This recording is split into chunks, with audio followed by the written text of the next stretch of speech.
ప్రభునందు ప్రియ ఆత్మీయ విశ్వాసులారా, దేవుని తలంపులు మన తలంపుల వంటివి కావు. ఆయన మార్గాలు మన మార్గాల వంటివి కావు. భౌతిక, ఆధ్యాత్మిక ప్రపంచాలు రెంటిలోనూ ఒత్తిడి ఎక్కువైన కొద్దీ శక్తి అధికమవుతుంది అన్న సూత్రం వాస్తవమే.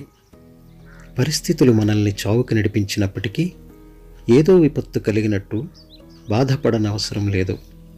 దేవునిపై నమ్మకం పెట్టుకుని ఓపికతో కనిపెడితే తన అఖండ శక్తిని ప్రదర్శించే అవకాశాన్ని ఆయనకు అందించిన వారమవుతాము. ఆయన చేసిన ఆశ్చర్యకార్యములను జ్ఞాపకం చేసుకునుడి. ఎడారిలో సెలయేర్లు అనే ఈ ఆధ్యాత్మిక పఠనము మీ ఆధ్యాత్మిక జీవితాలను మరింత బలపరిచే దిశగా నడిపిస్తుందని దేవుని నామములో ప్రార్థిస్తున్నాను. నీ దుడ్డు కర్రయు నీ దండమును నన్ను ఆదరించును. కీర్తనల గ్రంథము 23వ అధ్యాయము 4వ వచనము. మా నాన్నగారిది ఓ పల్లెటూరు. ఆ ఊళ్ళో మా ఇంట్లో ఒక చిన్న అల్మరా ఉంది. దానిలో తరతరాలుగా మా పూర్వీకులు వాడిన చేతికర్రలు భద్రంగా ఉన్నాయి. సెలవులకి ఆ ఊరు వెళ్ళి ఆ ఇంట్లో ఉంటుంటాము. అక్కడ ఉండేటప్పుడు నేను మా నాన్నగారు షికారుకి వెళ్తూ ఆ అల్మరా దగ్గరికి వెళ్ళి మాకు నచ్చిన కర్ర పట్టుకుని బయటికి వెళ్ళేవాళ్ళం. ఈ సందర్భాల్లో దుడ్డు కర్ర గురించిన వాక్యం నాకు గుర్తుకు వచ్చింది. యుద్ధం జరిగే రోజుల్లో బిక్కుబిక్కుమంటూ ఉన్నప్పుడు, ఎప్పుడూ ఏ ప్రమాదం వస్తుందోనని భయపడుతూ ఉన్నప్పుడు ఈ వాక్యం నాకు దుడ్డుకర్రలాగా ఆదరించేది. చెడు వర్తమానమునకు అతడు భయపడడు, అతని హృదయము దేవుని నమ్ముకుని స్థిరముగానున్నది. మా కుమారుణ్ణి యుద్ధం పట్టన పెట్టుకున్నప్పుడు మా హృదయం పగిలిపోయింది. వాక్యంలో మా ఆదరణకి మరో దుడ్డుకర్ర దొరికింది. రాత్రంతయు విలాపముండెను, ఉదయముతో పాటు ఆనందము వచ్చెను. నా ఆరోగ్యము దెబ్బతిన్నప్పుడు సంవత్సరం పాటు ఇంటికి దూరంగా ఉండవలసి వచ్చింది.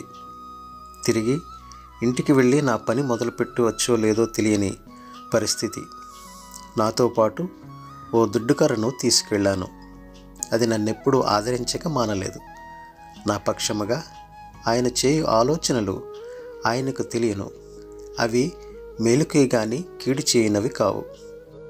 ప్రమాదం లేక అనుమానం అలుముకున్న సమయంలో, సమస్య మానవ జ్ఞానానికి అందకుండా పోయిన వేళలో ఈ దుడ్డుకర్ర సాయంతో ముందుకు సాగిపోవడం నాకు తేలికైంది. ఊరకుండుటి అందే వారికి బలము కలదు. అత్యవసర పరిస్థితుల్లో స్థిమితంగా ఆలోచించడానికి సమయం లేనప్పుడు ఈ దుడ్డుకర్ర ఆదుకునేది. తొందరపడని నిరీక్షణ గలవాణ్ణి.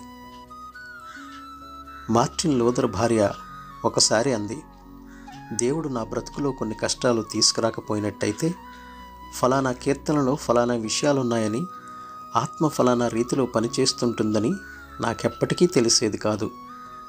క్రైస్తవుల బాధ్యత ఏమిటో ఎప్పటికీ అర్థమయ్యేది కాదు.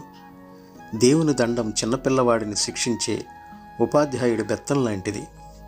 అది ఆ పిల్లవాడికి అక్షరాలను నేర్పిస్తుంది.